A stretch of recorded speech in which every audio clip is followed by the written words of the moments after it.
getting that crazy fucking insane pump in the gym every time you train. People say things like, oh God, the weights are so light, and you know, they have no concept of what bodybuilding is. You know, it's about getting your muscles as massive as possible and having the best symmetry and aesthetics you can have. That's what it's about. Bodybuilding is a completely different sport. The truth is how you train and how you look at the mirror. That's what the fuck matters. The scale doesn't mean shit. What you feel when you're training, that's what matters. That's all that matters, is what you feel while you're training. That's the most important aspect, not how much weight you're pushing. You gotta be thinking about that pump. You gotta enjoy that pump. And, you know, that's the goal.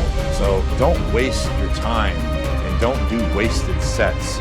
Once you put your hand on the bar, every set counts. Every single time you lift that bar, it counts. You're trying to build muscle. All you're doing is building muscle. To me, I don't really need to dig down because it comes. It's like part of, to me, it's like breathing or walking. So start training, I don't really need to think about it. I just go through the pain and it starts hurting. But for somebody else, you know, it gets to that point. See, often people get to that point where it hurts and they stop. But that's the point we have to keep going. It drives me crazy when people say they don't have enough time to go to the gym for 45 minutes a day and work out. Or to do something for 45 minutes to an hour a day to improve. If it is physically improve or if it is mentally to improve. Imagine you read 1 hour a day about history.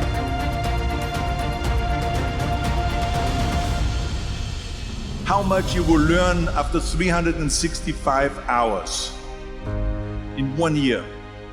Think about if you study about the history of musicians, of composers, how much you would know.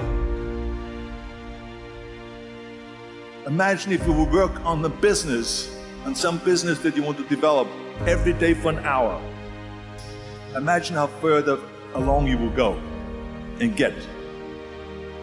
So it drives me nuts because when people say we don't have the time, we have 24 hours a day. We sleep 6 hours a day, so that gives you still 18 hours. There's someone shaking their head out here in front. They say probably, I don't sleep 6 hours, I sleep 8 hours, right? But just sleep faster.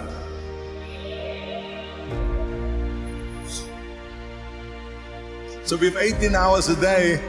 The average person works around 8 to 10 hours. So let's assume it's 10 hours, so we have 8 hours left. Then you travel around an hour a day, maybe 2 hours a day. So now you have still 6 hours left. So what do you do with these 6 hours? What do you do with these 6 hours? Then we eat a little bit, then we schmooze a little bit, talk a little bit to people and all that stuff. But you can see how much time there is available if you organize your day. So you got to work hard.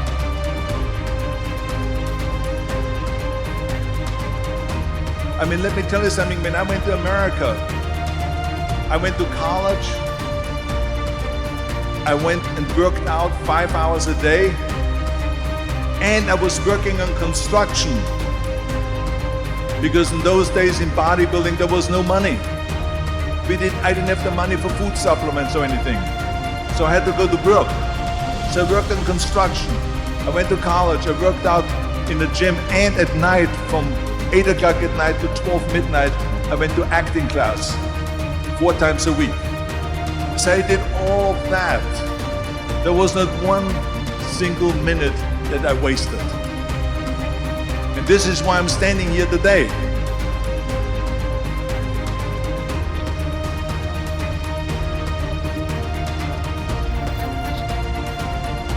Not every legend is a myth. Some are flesh and blood. Some legends walk among us, but they aren't born, they are built. Legends are made from iron and sweat, mind and muscle, blood and vision, and victory. I always believed in order to be motivated or to work really hard, is you need to have a vision and front of you.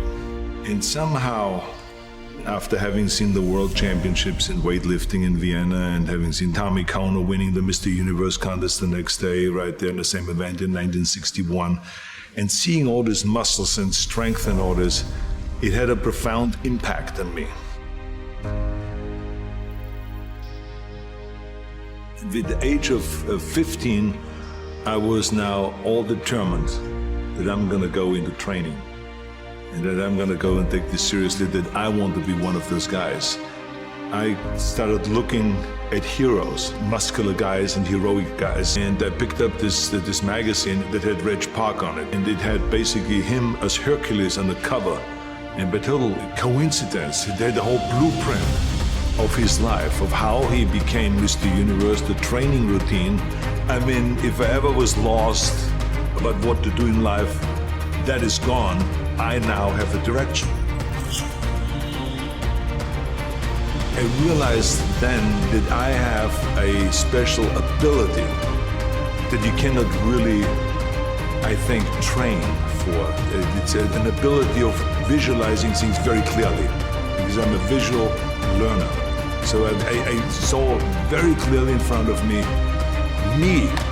being up there on that podium in London, where Reg Park was, and seeing the hundreds of bodybuilders around and me elevated with the trophy in the hand and celebrating, and thousands of people out there screaming my name. And that, to me, that vision was the motivating factor. So that drove me to the gym. But almost like it was so strong that I actually didn't need discipline. It just took me there. It just sucked me into that, and to train every day, because to me it became kind of like every workout I do from now on is going to take me one step closer to turning this beautiful vision into reality. And so this is what actually was the thing that motivated me, and it became all the way down to the bone. It became like Mr. Universe, Mr. Universe, Mr. Universe, training, sculpting your body, eating the right way, and just staying focused and keeping my eye on the ball. With the age of 20, I turned my vision into reality, and I became the youngest Mr. Universe ever.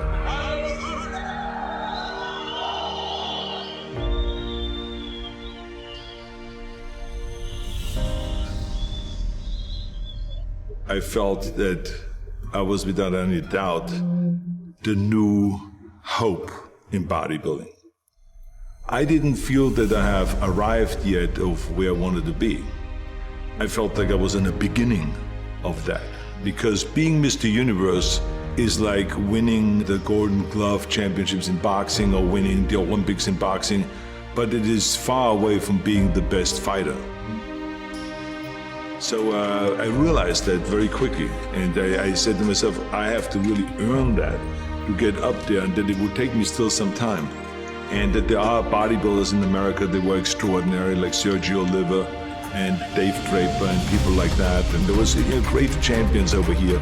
They were really extraordinary. They were ripped. They had much more quality of muscles than I had. They were much more defined, and maybe their posing was even more sophisticated and so on. But I had, without any doubt, the best potential, and I'm very young. I'm much younger than all of them. So when I came over, I was really, I appreciated that the excitement that was in the gym. Like, this is the guy from Austria. This is the guy with the 21-inch arms.